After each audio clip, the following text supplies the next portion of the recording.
Hi everyone, thanks so much for listening to another episode of Dogman Encounters Radio. I'm Vic Cundiff and I'll be your host for the show. Before we bring on tonight's guest, if you've had a Dogman encounter and would like to speak with me about it, whether in private or on the show, please go to dogmanencounters.com and submit a report. I'd love to hear from you. If you've had a Sasquatch sighting and would like to be a guest on Bigfoot Eyewitness Radio, please go to bigfooteyewitness.com and submit a report. If you follow the Dogman phenomenon for any length of time, I'm sure you've noticed the negative air that's associated with most Dogman eyewitnesses' encounters. Well, tonight's eyewitness says that his encounters were positive in nature. Let's bring him on so we can find out more about that. Tonight's guest is Dakota.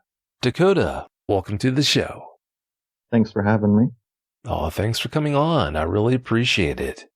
Dakota, please give us a brief bio on yourself. My name is Dakota. I was raised in southeastern Ohio, brought up on a farm, lots of your basic farm life. We raised beef cattle, dogs, horses, playing in the mud, all that kind of thing. I've been one of those outdoors, getting myself dirty kind of people my whole life. I like my backpacking. I like hiking. Camping. I still work on the farm with my parents when they need the help. I've got degree in culinary arts. I work most of the time, most of my days, here in the city. But again, any free moment I have back out in the woods, there's not a whole lot else to tell. Well, that sounds like quite a bit right there to me. As we've already established, you describe your encounters as being positive in nature. Why do you describe your experiences with them that way?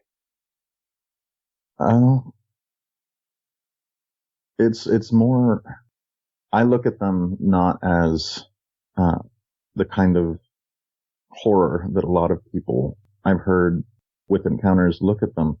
They've always been, to me, just another creature, just another predator, something else in this world that, you have to interact with. And I consider my interactions with them positive because it's just more information I have to live with, to go on, to prepare myself with. And I hate to sound cheesy, but, know thy enemy, I guess.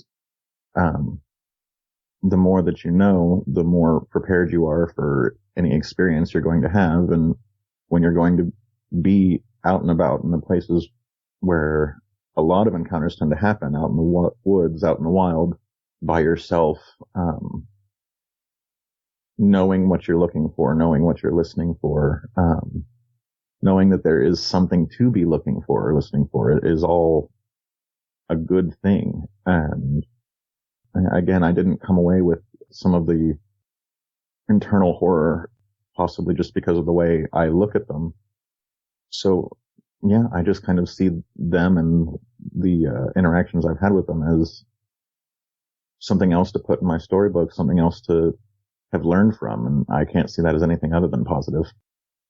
Considering what you just said, do you think dogmen are judged unfairly? To an extent, yeah, I can say that in the same way that a lot of predators are judged unfairly. Everybody loves to root for, the bunnies and the deers because they are very cute, but, there's nothing less beautiful than a wolf or a bear or a great white shark. And, they have to eat, that they have to do what they do. And the animals that everyone loves to root for still have to serve their function, which is, to be, I guess, boldly and sadly honest, to be food. And people just look at predators, I think, a bit unfairly because of the nature of their lifestyle. You raise some really good points. It's hard to accept, but it is a fact that you wouldn't have those cute bunnies and deer if you didn't have the predators around to keep their numbers in check. So that makes a lot of sense what you said. Since your encounters happened on the farm where you grew up, please tell us about it. Our farm was in southeastern Ohio near the West Virginia border, not too terribly far from the river. Mostly for beef cattle. We did have a few acres here and there that we would parse out for growing hay, but mostly it was just divided paddocks so that once the cattle ate one down to the roots, we could move them into a different paddock and they can graze there. It was sort of laid down in a valley between a series of not foothills. They weren't quite like baby mountains, but they were just shy of the foothills. And to be honest, a large portion of the Appalachian Trail was just like a 45-minute drive from our place. And I really enjoyed that. I was always hiking out there too. We had a couple of small creeks and one big pond that we had dug ourselves in the property. The farmhouse itself was up close to the road. The rest of the house of the property was about 2.5 acres behind all of that, separated from the house and the lawn by a large pole barn. And I guess in my mind, because I live there, it's all kind of very stereotypical. We had our electric fences up. We had some wood fences around the property itself that, was for family and not for work. Yeah, kind of just exactly what you would picture a farm being. Cattle here, horses over there. We had a group of 6 dogs that helped us do the work of herding. German Shepherds, Labradors, and Rottweilers. Yeah, that's about all there is to tell about it. Well, it sounds like a great place to grow up to me. Yeah, I would have been all over that. Huh. All right, Dakota, you've got several experiences to share with us, so let's get to it. Please give us every last detail that comes to mind about them. Alrighty. My first experience happened when I was right around 12 years old. It was summer, and I guess one of the details I left out is outside of all the paddock land that we had cleared, our farm was surrounded largely by woods. And, that was where I made my escape because, once the trees start, you can hide from being seen, and which means you can hide from your chores. And, that was where my first experience took place. I had finished my chores for the day and decided before something else was found for me to be done, I was going to go out and disappear so that, I couldn't be asked to do anything else that wasn't already on my list. So I did what I always do when it was time for me to go out and explore. I grabbed my dog, Heidi, which is a black Labrador, probably greatest companion, friend I've ever had, just as a side note. But Heidi and I took off, through the fields, and, about 4 acres away from, the pole barn, we hit the edge of the woods, found the little game trail that we always followed in, and didn't go in very deep. We were maybe 45 to 50 feet to 40 yards into the woods at any given point, but went into the woods, found the creek, splashed around in the creek for a while, and came out of the creek on the other side, and I found a tree that it's not that I hadn't seen it before, but I hadn't noticed that the root system was as exposed as it was, and down in the root system, I found a den of some sort, some smaller creature, luckily empty, because my luck, it would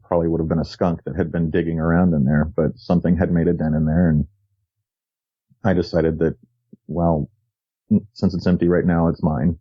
And I, in my 12-year-old mind, was going to make myself this lavish little hideout in there. And so I started digging in the roots, and I started digging the dirt out and moving the roots and breaking little roots off and excavating the underside of the roots.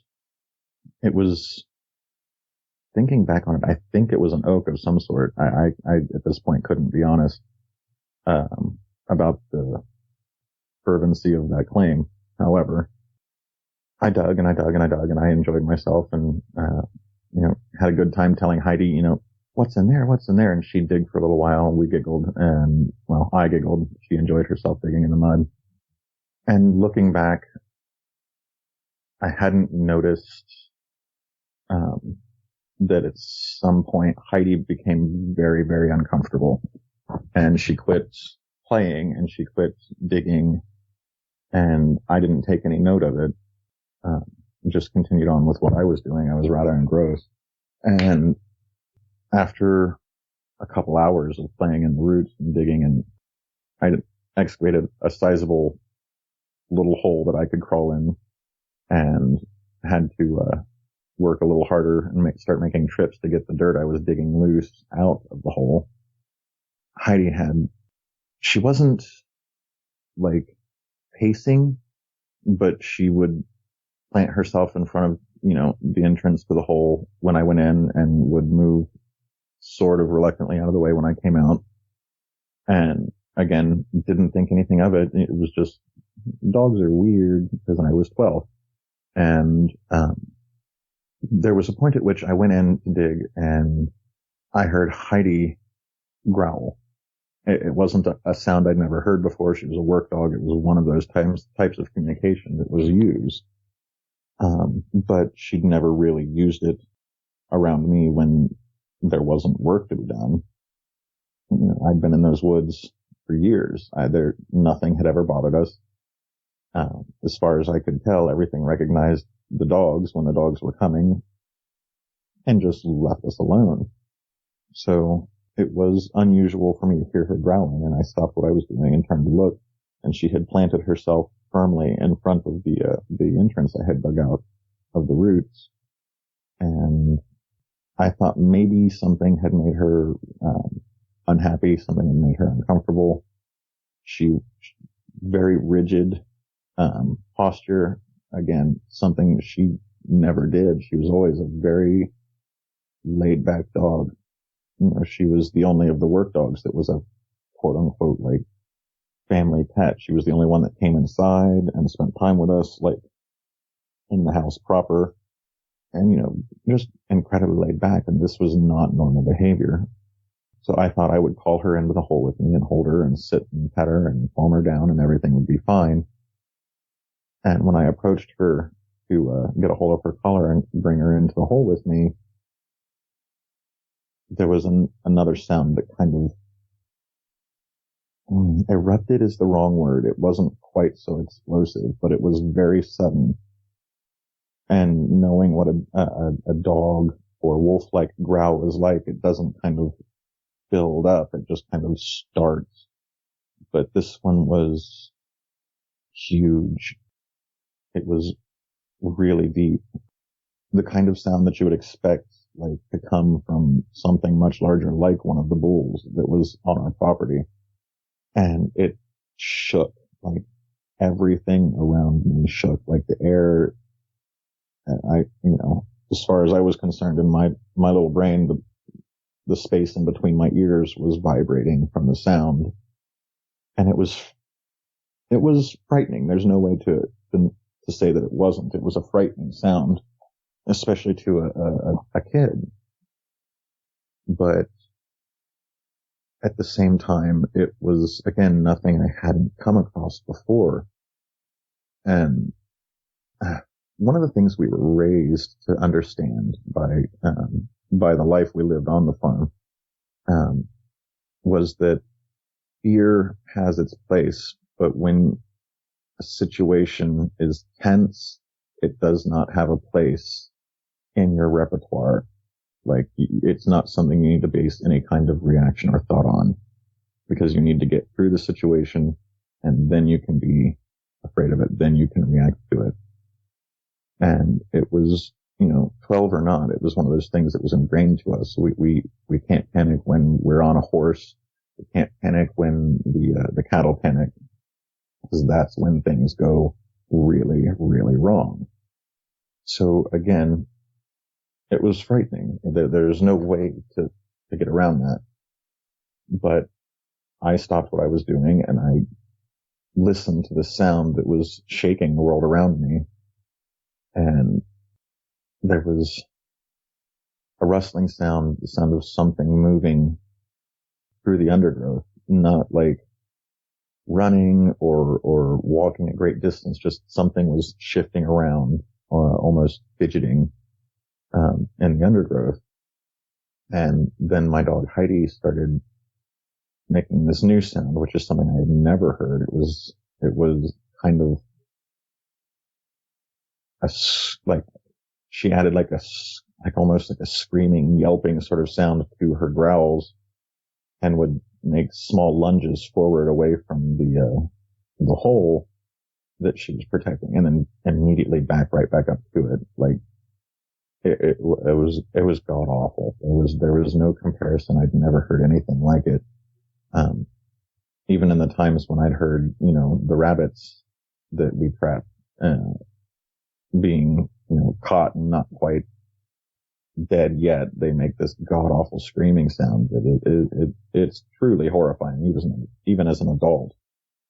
But like, I'd never heard anything like it, and it threw me for a total loop. And I can honestly say at that point, I did start to, worry and panic a little bit about the way she was behaving and the sound she was making.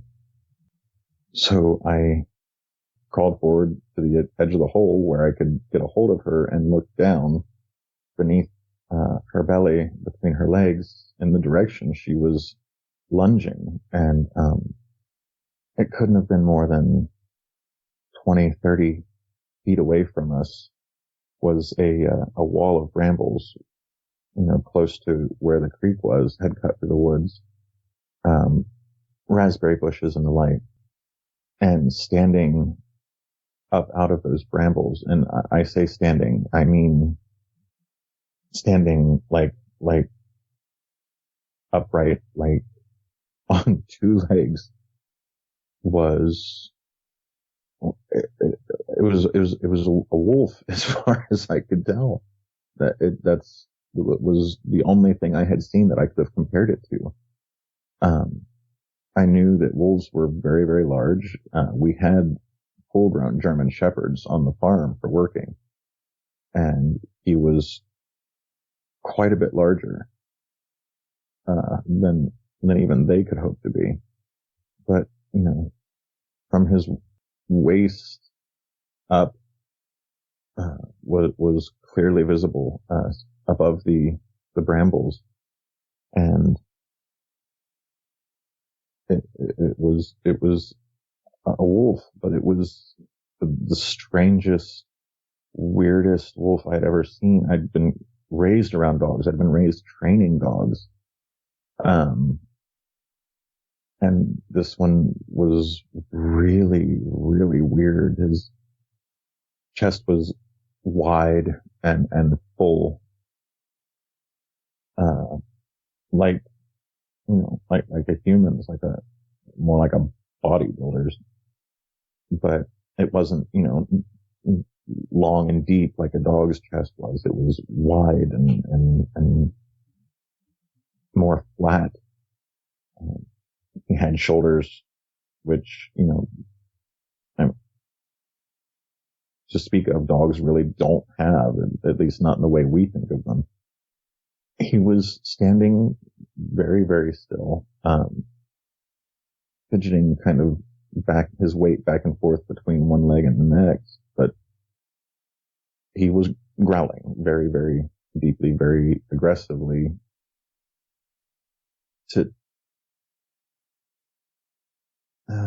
I guess aggressively is the wrong word.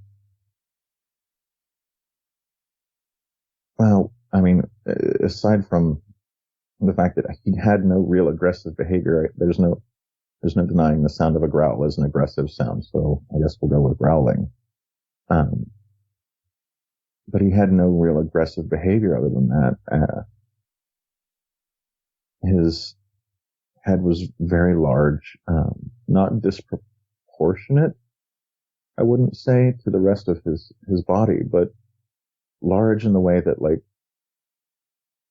if you've ever been really close, like, reach out and touch it close to a lion, how their head is so massive.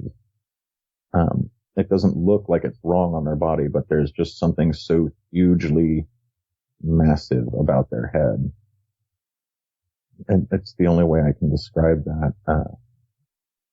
But as I was staring at him, I noticed distinctly that his eyes, which were really, really enchanting sort of blue color, I might add, his eyes shifted and he looked what I thought was right at me. I swear he looked right at me.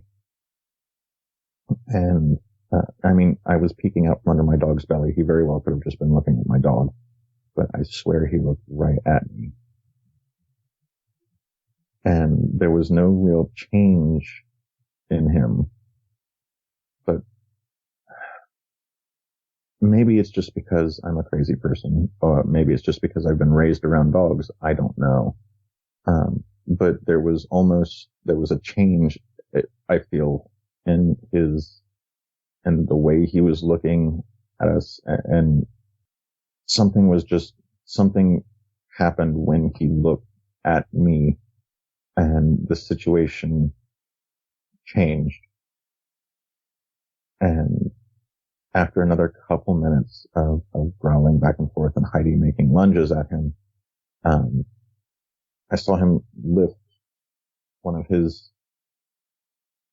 hands, I guess is the best way to describe it, and kind of like he was moving some of the brambles that were near him aside, and he slowly sank down into the brambles and could be heard moving away, just kind of casually walking through this mess of raspberry and blackberry bramble, like it didn't really exist, like it was just tall grass.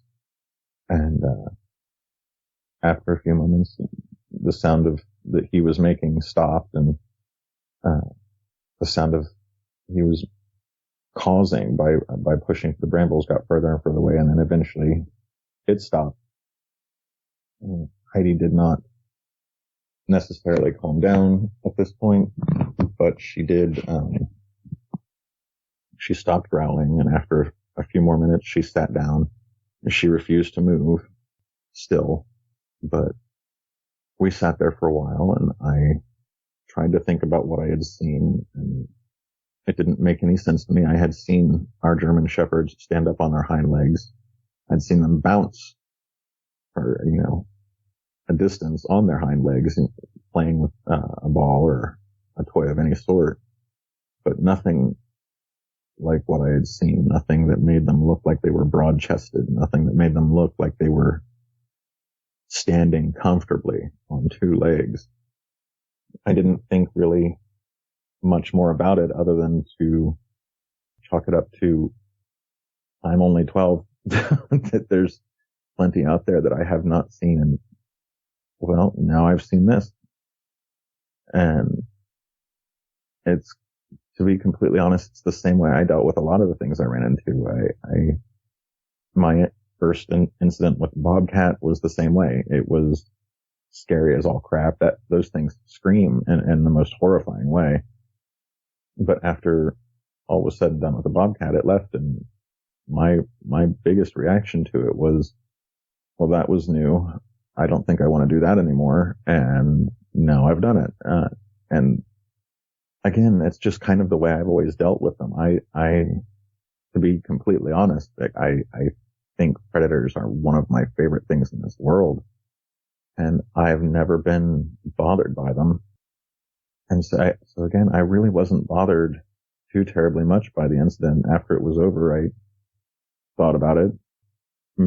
In my head, I logged away the information I thought I would need for if this was something that happened again, and that was the end of it as far as my brain was concerned. I didn't think to tell anybody about it. I didn't have any reference to think that this was a reason to think that this was an unusual happenstance. My father and my grandfather had been teasing us kids for years about a man-bear pig and all kinds of crazy monsters that lived out in the woods. And so, the fact that it was there and one of the stories they told me might possibly be true was just like, oh, well, I thought that was a joke. And, again, that was just where my thought process on the whole thing ended. I was glad it was over, but oh well. My second encounter was about a year later. Again, same time of year, right around the same time of year. And life had changed just a little bit. I had been graduated from just having on the farm chores to helping run the trap line that my family kept out in the woods on our property. We used it we didn't really sell much in the way of, skins and furs. That kind of trade is much better dealt with by, farms that deal in that kind of thing. But, mom and grandma liked to make mittens, and we kept some furs, and, we ate pretty much anything we could catch, that wasn't like horrifyingly inedible. I mean, I don't think there's anything in the world that could get me to actually eat skunk. After having smelt those things, there's no way I'd eat anything like that. But, mink, which are incredibly rare, and, I don't know if we were allowed to be hunting them or killing them, but we did. But, raccoons, squirrels, rabbits, just small traps, nothing large. And most of them were either snares or, live catch cages. And things that weren't going to be eaten or weren't going to be used were obviously taken away, let go, and the traps reset. And this had become my chore. It was something I was supposed to be doing, one of those graduating paths to manhood, that my father had set me. And, after a month or two of showing me how to do it, I was left to do it on my own. And so it was a daily chore towards the end of the, afternoon, early evening, when the other chores were finished. One of those last things I did during my day was go out, walk the trap line, collect anything that needed to be collected out of the traps, reset any traps that needed to be reset. And one of the other things I had to do was to fix or find, missing and broken traps, because we had noticed in the time we'd been there that some traps got smashed, some got chewed up, some just completely vanished.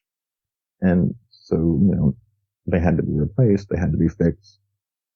So on this particular day, as was my job, I finished with my chores at the house, finished up helping with dinner, and I got my walking stick, which, a good sturdy piece of wood that had been, cleaned up, and had a bit of a Y fork at the end, very useful for helping to hold down anything that needed to be released from a trap or that needed to be killed because the trap hadn't obviously killed it. And, I carried a length of rope for helping me haul anything that I did collect back to the house, and, a relatively large, probably 5 to 6 inch hunting knife, and collected my things. And almost every time, again, that I went out, Heidi was with me. Heidi and I were basically an inseparable entity once we were allowed to be together. I couldn't take her to school with me, which was unfortunate. I would have. But, at this time, Heidi had a litter of puppies who were just shy of old enough to be, weaned and sold. And so they were close to, but not quite 8 weeks. But, it was her job to be with the puppies. And so, she tried to get up and come with me, and I put her back in the doghouse with the puppies and told her to stay. And she tried to come, I told her to stay, and we had this argument for a few minutes before, she stayed, and I left, went to the trap line. In explanation, the trap line ran, along a game trail that wound across the path of the creek 2 or 3 times, and was probably about 5 to 6 acres to the east of where my first incident had occurred, in a much less traveled area. The area where my first incident occurred was a place that, the game trails had been widened by us riding horses recreationally back through there, from time to time. Where we had the trap set up was someplace we didn't go very often, ideally because we wanted the traps to continue to work. And so I went out, hit my first trap, found it empty, reset it, and went on about my chore. And it wasn't something I did with any kind of real urgency or haste. It was something that took up my time. It was a way for me to wander around and just be free of the rest of the world and not have to worry about it. And so I enjoyed myself. I meandered. I looked at things.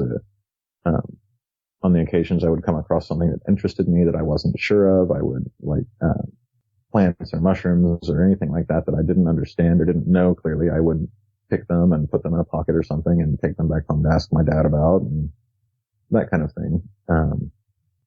Second trap, third trap, everything was fine.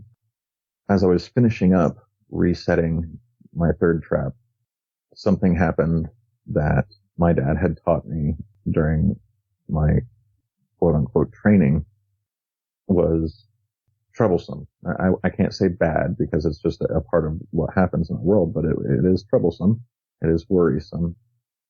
But while I was finishing resetting the trap, everything around me went horribly, deathly silent.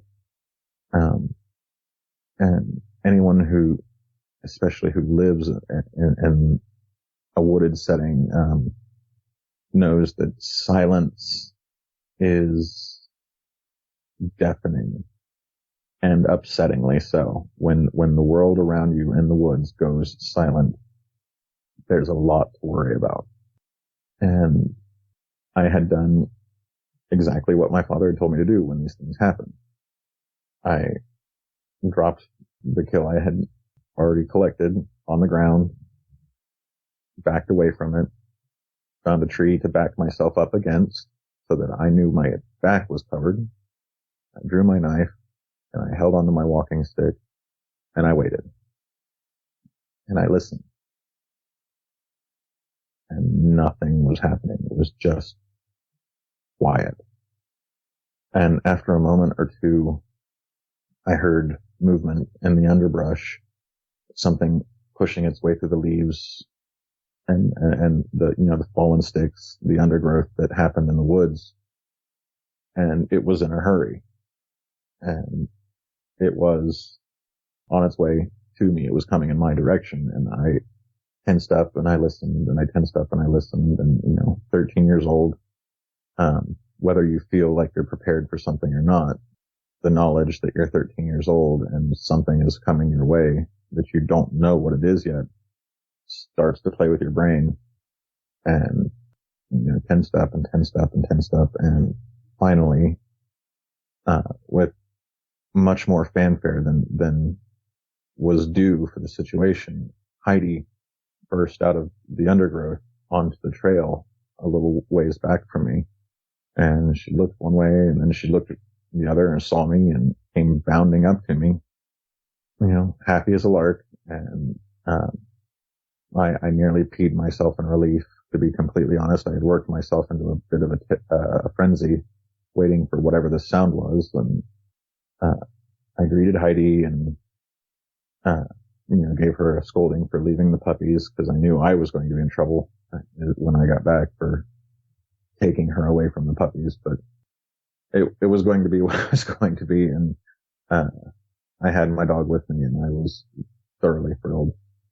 And so I collected my rope and my kill, put that back on my back and my stick and put my knife away and told Heidi to heel and off we went for, the fourth trap and the last trap, that I was going to end up getting to that day. We had roughly, depending on the state of them, obviously, 8 to 9 traps on the whole line. Nothing, again, very major. But we got to the space where the fourth trap was, and the undergrowth that we had set it in to try and sort of conceal the fact that there was a trap there was all trampled flat. And now I'd seen spaces where like deer would bed down and there'd be a space of flattened grass, the size of a deer laying down in it. But this was almost like a 9-foot square section of all the undergrowth just laid down and trampled flat. And right there in the middle where the trap should have been was no trap. This particular trap happened to be a live catch cage big enough for possums and the like. Usually we ended up with either possums or rabbits in it. Occasionally a small raccoon. But because of the nature of the animals that lived in the area, we would always stake that trap down. And there was a small length of wire attached from the top of the stake to the trap so that, even if something decided to try and get at anything in the trap, they weren't going to get far. They're going to reach the end of the wire and it was going to be yanked out of their mouth or whatever. But the trap was gone, stake and all, the whole thing just vanished. And I didn't get much of a chance to even look around for the trap when I noticed again that the woods had gone completely silent. And Heidi had gone rigid, which again, a very worrisome sign.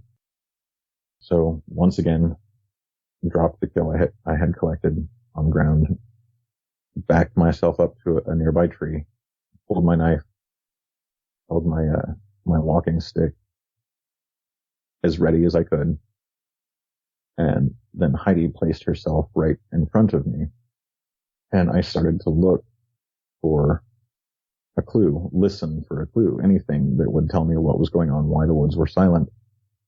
And I hadn't noticed it when I first came into the clearing. I don't know why. I couldn't tell you what changed between when I first came to the trampled clearing and this moment, other than the fact that now I was looking for something to be a problem. And maybe 10 yards away, again, there was enough undergrowth still standing between the edge of what had been trampled and the tree that I could see to make an attempt at concealing. But, deeper in the woods, undergrowth isn't real thick. It's not like, grass in the yard or hay growing in a field. It's not that thick. It's a little more sparse.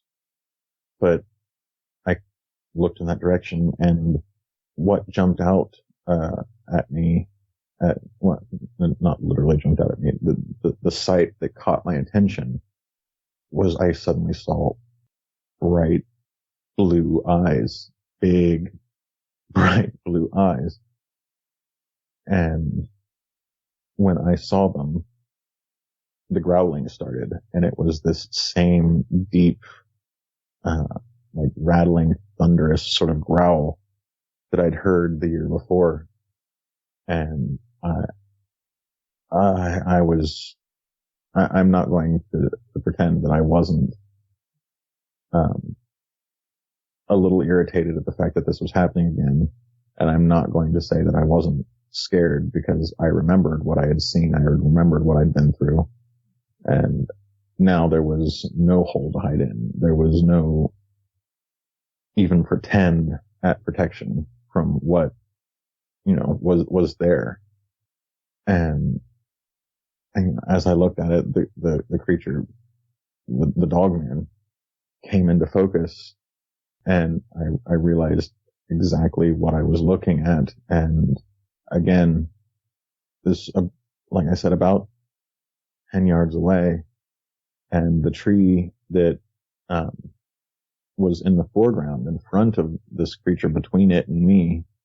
Granted, I was 13 at the time, but I wouldn't have been able to reach my hands around it and touch my fingers on the other side. It wasn't a small tree, but I could see this animal, the front of it on one side of the tree and the back of it sticking out from the other side of the tree. And it was rather calmly, to be honest, just laying on the ground like any other dog, lazing about would be. His front arms, again, front legs, front arms, were awkward, to be completely honest, because again, his chest wasn't designed quite like a dog's. It was broad. It wasn't like narrow and deep. But he rested on his elbows with his forepaws in front of him, and was kind of lazily stretched out, his back legs and haunches showing from the other side of the tree.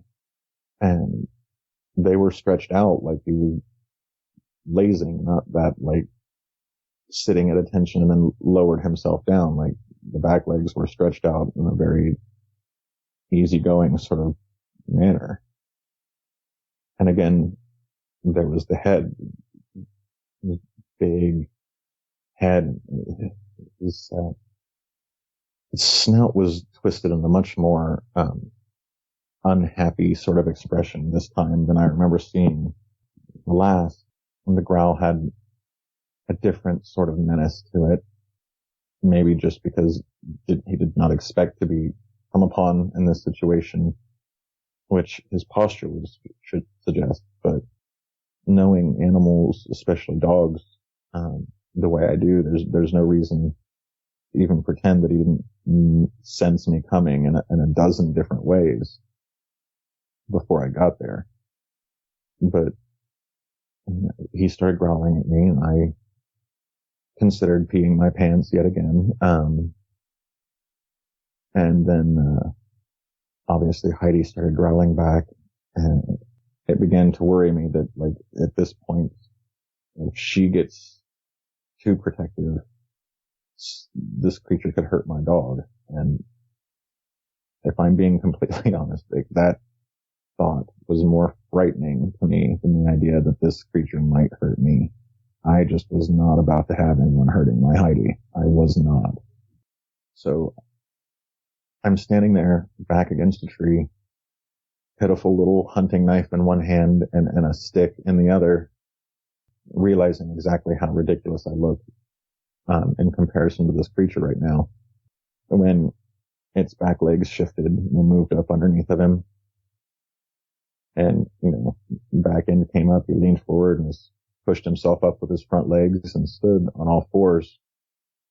And I realized that this creature was standing eye to eye with me as a 13-year-old boy. Again, I understand that's not a gigantic person, but my full-grown Labrador, I still had to bend down a little to pet, and this creature was looking me eye to eye, standing on all fours.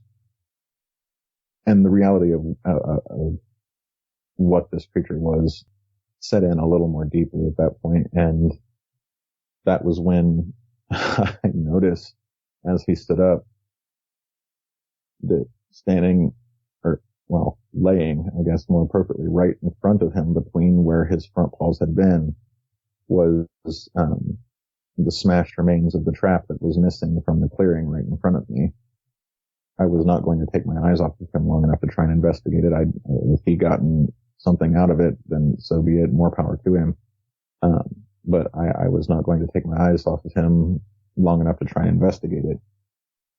But, he stood, brought himself more around the tree in a way that just had him facing me almost directly.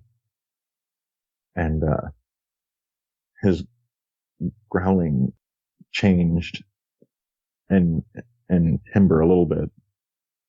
At this point, it became less an impatient sound and more of an aggressive, like, I'm telling you right now it's time to leave kind of sound. And the tone, the change in tone, was very clear. Like, his message changed from, I'm getting impatient, to, okay, now I'm going to make you go. And did that for a moment or two as he gathered himself. And then he raised what would have been his left paw, but he did so in a very unnatural manner, because dogs don't have shoulders like we do, but this thing did. and it raised its paw up in a very strange and awkward fashion to see a dog do, placed his hand on the back of the tree that was right there next to him, and used it as leverage to stand himself up on two legs. And I am aware of the fact that I said hand and not paw, because that is exactly what this was. It wasn't anything that I would consider human or primate or even really simian, but it was definitely more akin to the hand that you would find on a raccoon, albeit much, much, much, much larger. He placed it on the tree, used it to push himself up to a standing position on two legs, rocked backwards just a little bit, let go of the tree, and then proceeded to raise himself up to his full height, which had me craning my neck in no small amount to look up into his face at this point. And I've spoken at several points about how I know predators. I've been around predators. I love predators. And there are certain rules that one must obey when dealing with them. And a lot of times, a lot of people will tell you, do not stare them in the eye. I don't know exactly where this came from, because whether they're going to take this as a challenge or not, staring a predator in the eye lets that predator know that you know he is there. It lets a predator know that you intend on being aware of him. And that's what I did. That's what I do in most occasions when I'm around them, is you make sure that they're going to know that you know where they are. Because when they have no advantage of surprise, half of their battle is already lost. That's just where that thought process comes from, at least in my world. And so yes, I did continue to stare him right in the face. I had consequently at that point just gone a little slack. I had dropped my knife from any kind of ready position, to just dangling at my side, and my walking stick had fallen to the ground. And as he was reaching his full height, he kind of made like almost a barking sound in the middle of and during his growl. It's the only way I know how to describe it. It's kind of like a bark almost kind of like a sneeze, I guess, in the middle of a growl. It makes it sound like a rev in an engine for a second. And, it effectively very threatening sound. And that was when Heidi started to slowly back away, which was the first move she had made. And thinking that, the dog knows what the other dog is saying, I'm going to take my cues and slowly back away. And she did not take her eyes off of him, so I did not take my eyes off of him. And I started to back away. Again, no super aggressive movements or postures of any sort. There was no charge. There was no roaring. Nothing really like that at all. There was a slight change in the tone, which went back a step from that slightly more aggressive tone he had made back into the now I'm just impatient that you're not going sort of sound again. And so again, Heidi and I backing away quickly, but not running. And the Dogman took I'm trying not to paint this picture because it's not the way I felt. I didn't feel like it was trying to terrorize me. I just felt like it was a predator defending its space and its territory. It took a step forward, a blatant step forward at that point. But again, not a charge, not like a mock charge, not something that I thought was designed to scare the living crap out of me. But it was definitely an aggressive sort of way of speaking. And he took a step forward, and Heidi froze. I froze. And when we froze a second time and stopped retreating, did this really, really bizarre sort of thing. He took I could hear a really deep breath being drawn in, and there was a pause in his growl long enough to hear kind of like a grunt, like a soft, like he took a second to focus on something else. And then again resumed his growling. But that was when this god awful, it was a smell. It was a scent that I couldn't begin to describe to you. Like I said, I've been around skunk. My dogs have been sprayed by skunk. I rode my bike everywhere in the middle of, absolutely nowhere country. I've ridden my bike past days old sun-baked roadkill, and it just, there's no scent I can compare it to. It was just rancid. It burned the nose. It made the eyes water. It wasn't like a chemically smell. Like there's a difference between the kind of smell you get from like a chemical and this kind of smell you get from like a natural occurrence. And it definitely had kind of a natural occurrence kind of tinge to it.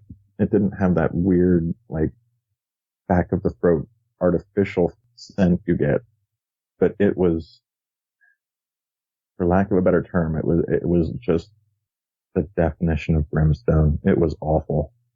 And, I did exactly what I shouldn't have, and I made a very sudden move and clapped my hand over my face. My eyes were watering, and Heidi kept shaking her head and making that sort of sneezing sound dogs make when their faces are upset by something. And again, frozen totally, and perhaps maybe the exact opposite of what he wanted to accomplish with this smell, because I can only assume that that's what he had done, is released this odor, because we again stopped retreating, and the growling picked up again. And, at this point, I may have been dawdling too long in my other chores, because I'd been gone from the house for a while. Not a long time, but I think one of the other things that ended up being my saving grace in this situation was that Heidi had decided to leave and come out and find me, which as I said, was going to end up landing me in trouble because I was not supposed to take her away from the puppies. But as I was standing there trying to figure out what to start doing next, the Dogman's ear, just one of them, kind of swiveled down and away. And just a second or so after he did that, just a second or so after his ear swiveled, I heard the really shrill sound of my father whistling across the property. It's a sound he uses, as upset as some people want to be about it or not. The sound he used to call the dogs in from across the farm is the same sound he used to communicate with us kids that it was time to come home. And so this shrill whistle came drifting through the woods, which after 13 years of being on this farm, and at least 11 of those years being a mobile person, and my father being who he is, when something is what it is, it's thought that way and it's beat into you. It's a trained response. And when I heard my father's whistle, I did, again, in the situation I was in, an incredibly stupid move. But it was a trained, almost Pavlovian response. I couldn't help it. When I heard his whistle, I immediately turned my head in the direction of the whistle and looked. And like I said, with this creature standing right there next to me, no more than 10 to 12 yards away, I turned my head away and looked in the opposite direction. But I will also say that so did my dog. And in the split second I had turned my head away, look, there was a large whomping sound. And when I snapped my head back around, to look at the Dogman, which is where the sound had come from, he was gone. And, just a second or two later, I heard a crashing sound and the sound of something hitting the ground. I can only assume he leapt because I didn't see any of it. And then the sound of running.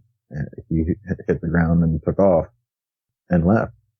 And after a few moments of the sound of him crashing through the undergrowth again, like it didn't exist, the sound of him got further and further away, and I took that as my cue, and Heidi and I both turned and bolted like our tails were on fire straight for the house. Again, not something I decided to say anything about when I got home. I was already going to be in trouble for dawdling and taking too long and for taking Heidi with me. And I was in no way, shape, or form going to try to add to that the idea of me making up excuses or stories about this monster in the woods taking up my time, because that was only going to make any kind of yelling or punishment worse, when I got home. So again, it was something I just kind of kept to myself, but also it wasn't really something like I've said before that bothered me on too deep of a level, because again, it was just something that happened. It was another encounter with a coyote. It was another encounter with a bobcat. It was just something that happened, and that's just the way I viewed it. As far as up close and personal interactions with Dogman, that would be the extent of anything I have.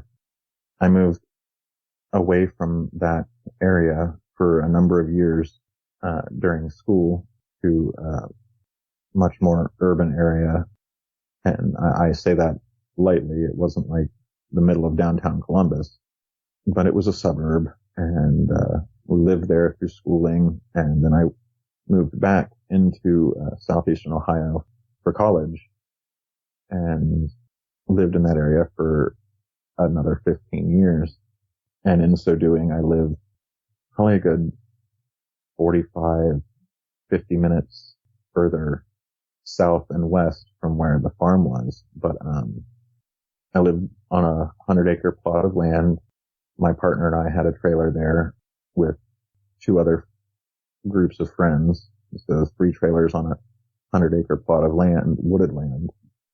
And there were other experiences that I can honestly say if they were not Dogmen, I would be wholly and completely and totally shocked. I, at this point, had the 2 experiences with them, and I'd done some reading, found out a little bit about what I was looking for and looking at, and, having gained the experiences I had in my life at that point, I'd been, backpacking in Alaska at that point. There's a lot of experience that had been added to my belt, and I knew what I was hearing, and I knew what I was seeing, and I had the memories of the ones I'd seen and heard before. And so living on my property out there just after college, trying to get, grown-up life in order, I would constantly, go out for the night and take my hammock with me, which has become my favorite way to camp, if I might add. The hammock tent that I discovered has been a lifesaver. That thing is just absolutely amazing. But, I get tired of hiking. It gets dark. You can't see. I climb up a tree. I string my hammock up between some branches, and if I'm lucky, between 2 trees that have the height in them. And I pull the tent flap over it. I zip it all shut, and I lay down and go to sleep until I wake up. Start my day over. If I didn't have work, that was generally what I was doing. I was gone out of the house hiking or camping. Again, just kind of the person I am. And on a number of occasions, I could hear them, never quite sounding the way they did when I was interacting with them the first 2 times. But those same sorts of growls, the same sorts of grunts and on one or two occasions that god-awful smell. There was, at one point, I remember distinctly, I was having a relatively good day of hiking, not on the property, out of the nearby state park. And I had decided I wasn't going to go home that night, so I got up in the trees, strung my hammock out, but the skies were clear. I didn't think anything about rain. There didn't seem to be any worry at the time of bugs or anything like that, so I didn't really strap the tent cover on. I was just going to sleep in the open under the stars, and I was a stone's throw away from the creek that was running through the area. I was probably a good 10 feet off the ground, and I was woke from my sleep by the sound of splashing. Nothing unusual. Animals cross the creek, splash in the creek, drink from the creek. And I was all set to roll over and ignore it when I heard a growling, and nothing like the deep sort of threat that I had heard in my previous two encounters. But it was definitely the same tone, the same richness and deepness of the voice and of the nature of the growl. And it was much less of a threat and much more communicative, I guess, is the only word I can think of, and be it a made up word or not. There was more discussion to the tone of that growl than there was when I had my encounters. And it was answered by another, which at this point now, I'm in my head thinking, I'm in this situation again, and now there are two of them. So, no, I did not try to pull the edge of my hammock down so that I could see and peek around at them. There was no light anyway. But I laid in my hammock quietly, trying not to be heard or noticed, and listened to them. And again, I can't say that I had this overwhelming sense of fear or menace, but it was the same kind of caution you would show to any other predator that you would find in that area, be it a black bear or a coyote or a bobcat. If you hear a group of them, you don't go making noise trying to see them or get a picture of them. You lay quietly still, you listen to them, and you let the world happen as it happens. And if things turn south, then you have to react to it. That's the way life is. But, they played around in the creek, so to speak, for a while, splashed around, made noise, could be heard lapping at it noisily. And after no more than 3 or 4 minutes, the sound of them wandered off, and that was it. But again, nothing quite so intense or as personal as the first two ever happened again in my life. Like I said, just a few random encounters of hearing them in the night, hearing the growling, that sort of thing. But that's all I really have to tell, I think. You told me the first time we spoke that your second encounter affected you more strongly than your first one did. Considering the fact that you already knew dogmen were out there when you had that second encounter, why did it scare you more? I'm not quite sure, to be completely honest. I can equate it to having a better understanding at that point.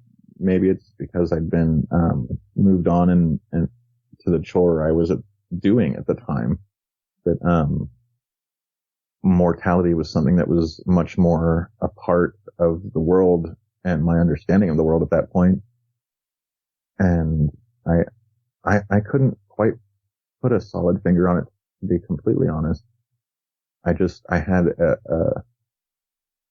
a deeper reaction to it, possibly just from a deeper sense of understanding of the world, I guess. I don't know.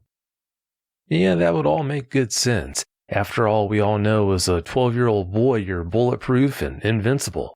Well, we're about out of time, Dakota. I want to thank you so much for coming on and sharing those experiences with us. I really do appreciate it.